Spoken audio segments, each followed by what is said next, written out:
تھا followed by the floods. اس میں جو لرننگ لاسز ہوئے ہیں اس میں this is the kind of support which we are seeking کہ ہمارے جو پارٹنرز ہیں جو سندھ گورنمنٹ کے ساتھ این جی اوز کام کر رہی ہیں وہ ہمیں سپورٹ کریں امپیکٹ انالیسس کے حوالے سے. دیکھیں فار ایگزامپل ابھی جیسے آپ نے دیکھا کہ شاید اسکول کتنے تباہ ہوئے, یہ چیزیں تو بڑی ایک کنکریٹ چیزیں ہیں جو نظر آتی ہیں, لیکن جو لرننگ لاسز ہیں کہ بچے کو جو آلریڈی ایک پاورٹی کا شکار تھا, لرننگ پاورٹی کا شکار تھا, وہ مزید ان حالات نے اس کو کیسے امپیکٹ کیا ہے. سو میرا خیال ہے کہ ایک اچھی کوشش ہے اس حوالے سے آئی آر سی کی ٹو سپورٹ دا ڈپارٹمنٹ, جس میں کہ شاید ہمیں آگے کی پلاننگ کرنے کے لیے پرابلی سپورٹ ہوگی. جیسے آپ نے دیکھا کہ ظاہر سینٹینس کمپلیٹ نہیں پڑھنا آ رہا ہے اور چیزیں اس طرح کی ہیں, تو وہ ہمیں سپورٹ ملے گی پلاننگ کے لیے. کتنے لٹریٹ ہیں اگر بچے کی بات کریں, آپ کتنے فیصد لٹریٹ ہیں, یا یہ بتا دیں کہ 34 کہہ رہے ہیں 34% ایسے بچے ہیں 5 سال سے کم عمر کے جو کہ رجسٹرڈ ہی نہیں ہے حکومت میں. دیکھیے ابھی میں اب دو کنڈیشنز ہیں نا, ایک تو ریگولر کنڈیشن ہے, ایک وہ کنڈیشن ہے کہ جی سیلاب کے نتیجے میں کتنے بچے, سیلاب کے نتیجے میں جو ہے وہ کتنے بچے جو ہے وہ آؤٹ آف اسکول گئے. سو دو ڈفرینٹ ہمارے پاس چیلنجز آتے ہیں. سو جتنا آپ صرف یہ دیکھ لیجئے کہ اگر ہم کہہ رہے ہیں کہ 20,000 کے قریب اسکول, اگر 42,000 اسکولز ہیں اس میں سے گورنمنٹ کا موقف ہمارا جو ایک ہے وہ یہ کہ 20,000 اسکول جو ہے وہ تباہ ہوئے ہیں. 20,000 اسکول کا مطلب یہ کہ ظاہر ہے وہ پاپولیشن آٹومیٹکلی بچہ جو رجسٹر تھا وہ اسکول سے ڈراپ آؤٹ ہو گیا. لیکن یہ کہ اس وقت اچھی بات جس کو میں تھوڑا سا ایک پازیٹیو اس پہ سمجھتی ہوں وہ یہ ہے کہ جو حکومت کی طرف سے, ڈپارٹمنٹ کی طرف سے جو پارٹنرز کے ساتھ مل کر ایک کوشش ہوئی کہ جہاں پر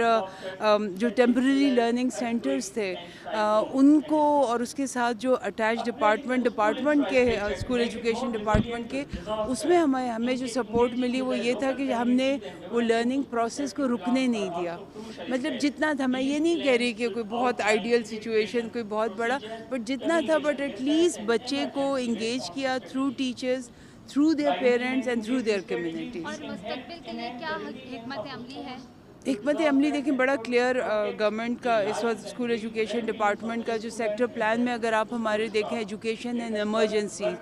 یہ پہلے شاید اس طرح سے آپ لوگوں نے بھی نہیں سنا ہوگا, اس طرح سے یہ چیز نہیں تھی, لیکن اب ایجوکیشن اینڈ ایمرجنسیز بیکاز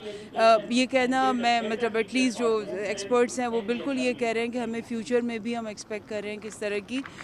ظاہر چیلنجز ہوں گے. سو ایجوکیشن اینڈ ایمرجنسیز کا concept اس وقت is very much there in the school education department, including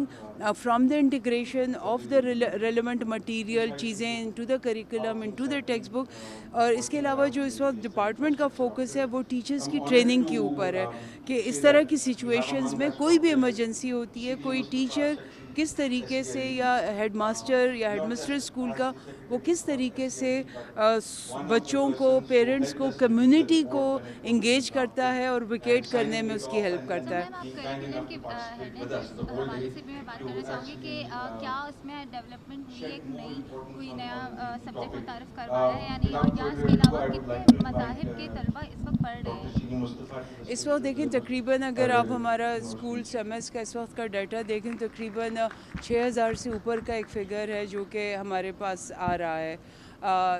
no sorry 60,000 not 6,000, 60,000 سے اوپر کا ایک فگر ہے کہ جو بچے ہمارے پاس دوسرے مذاہب کے بچے اس وقت اسکولوں میں رجسٹر ہیں اور پڑھ رہے ہیں. جو آپ نے انٹرونشنز کی بات کی ہے, ظاہر ہم نیا سبجیکٹ کوئی ایڈ نہیں کر رہے, لیکن جو ہمارا ایگزسٹنگ کریکولم ہے اس میں ہم نے ڈفرینٹ ایریاز ایڈ کیے ہیں. ابھی جیسے کالیگ نے بات کی کہ جی خواتین کے حوالے سے کریئر, سو ابھی پچھلے ہفتے ہم نے کریئر ایجوکیشن کے اوپر ایک ٹریننگ کمپلیٹ کی ہے ابھی. سو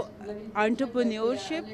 بچہ جو ہے وہ 8ویں جماعت تک, جیسے ہم نے ایک ٹیکنیکل ایجوکیشن کا ایڈ کیا ہے, we have notified that curriculum, middle tech curriculum, کہ بچہ جب